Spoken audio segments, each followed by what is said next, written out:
Il n'aura suffi que d'une rumeur au petit matin pour que le Mali bascule dans l'inconnu. Assimi Goïta, ce chef autoproclamé de la transition, accroché à son trône comme à une bouée en pleine tempête, aurait discrètement vidé les lieux. Exit le palais présidentiel abandonné après que Bamako et une large partie du pays aient glissé entre ses doigts. Déjà asphyxié par une économie en lambeaux et des routes d'approvisionnement coupées net, le pays a vu son maigre équilibre sombrer avec cette fuite. Une échappée qui ressemble moins à un départ stratégique qu'à une débandade en règle. À peine la nouvelle de la fuite s'est-elle répandue que le nom de Mahmoud Dicko a ressurgi partout comme une incantation salvatrice. Depuis son exil algérien, l'imam est devenu, pour une bonne partie des Maliens, le dernier recours crédible face au naufrage institutionnel. Des voix de plus en plus nombreuses s'élèvent réclamant son retour, convaincu qu'il est le seul à pouvoir remettre le pays sur des rails politiques viables. Les opposants, eux, n'ont pas attendu pour rallumer la flamme pétition en ligne, appel public, déclaration à tout va.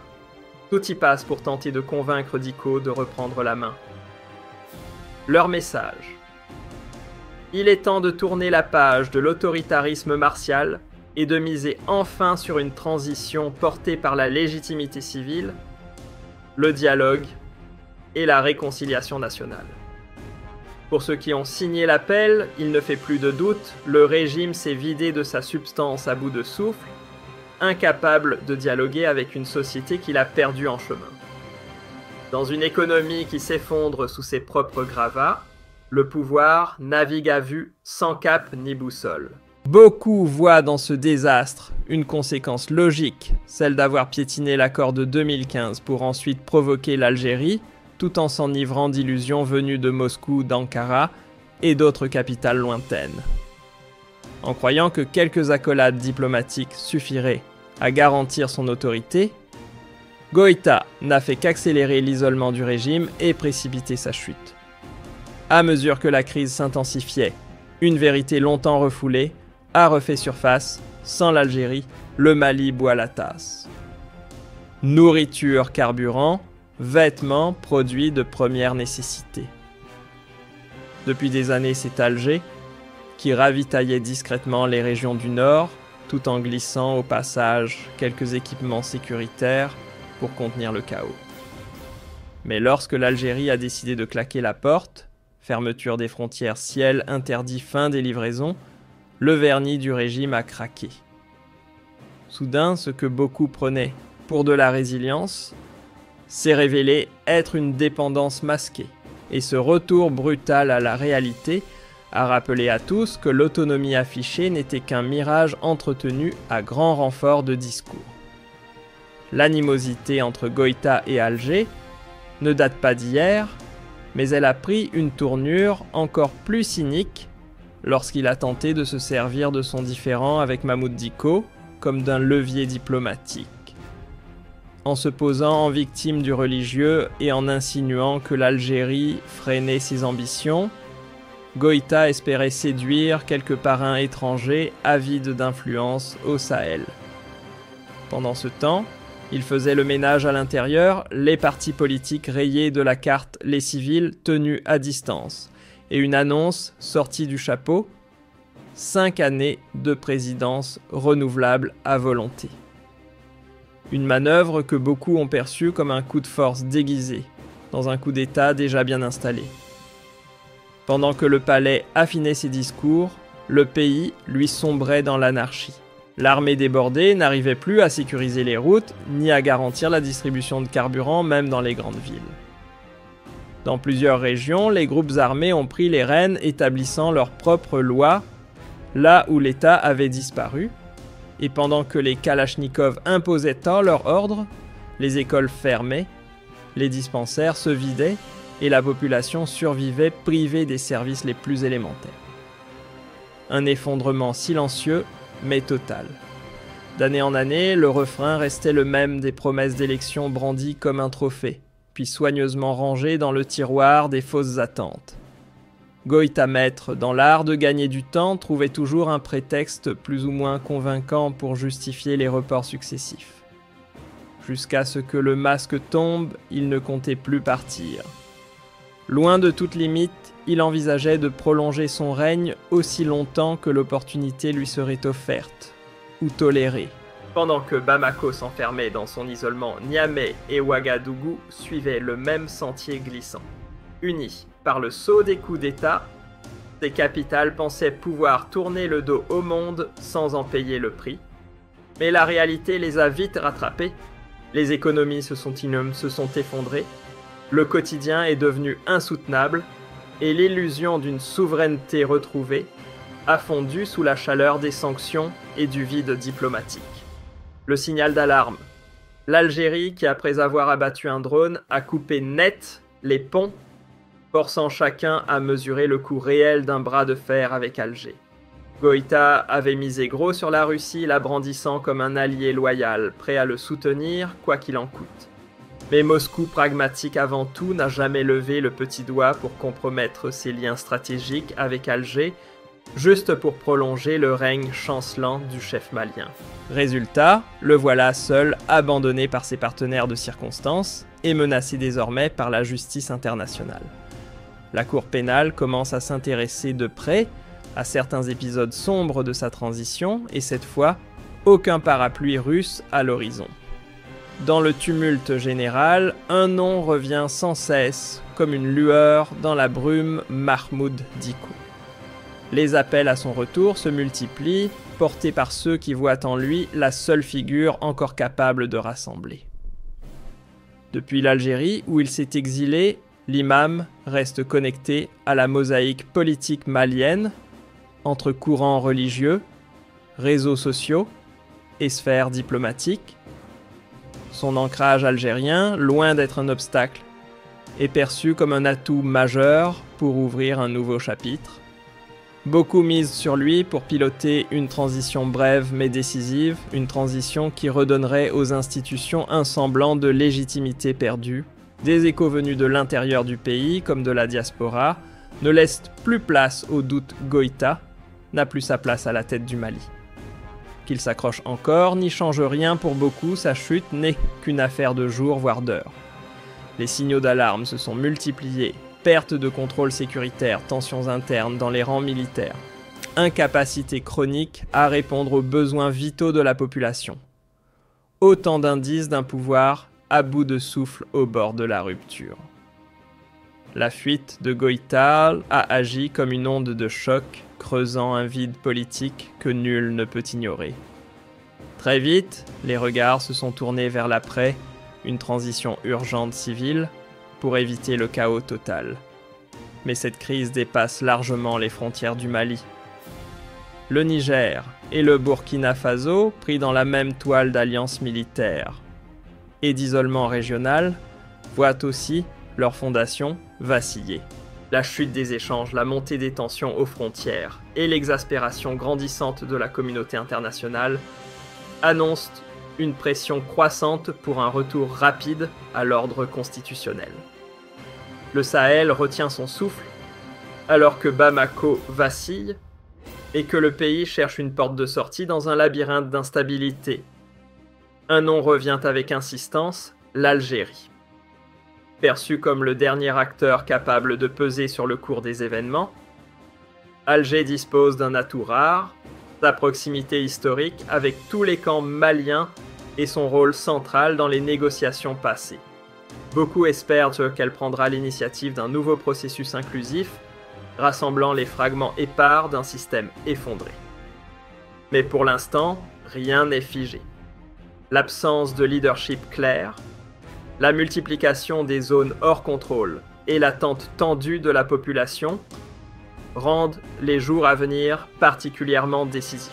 Ce qui s'annonce ne sera pas une simple transition, mais un véritable remodelage de l'échiquier politique.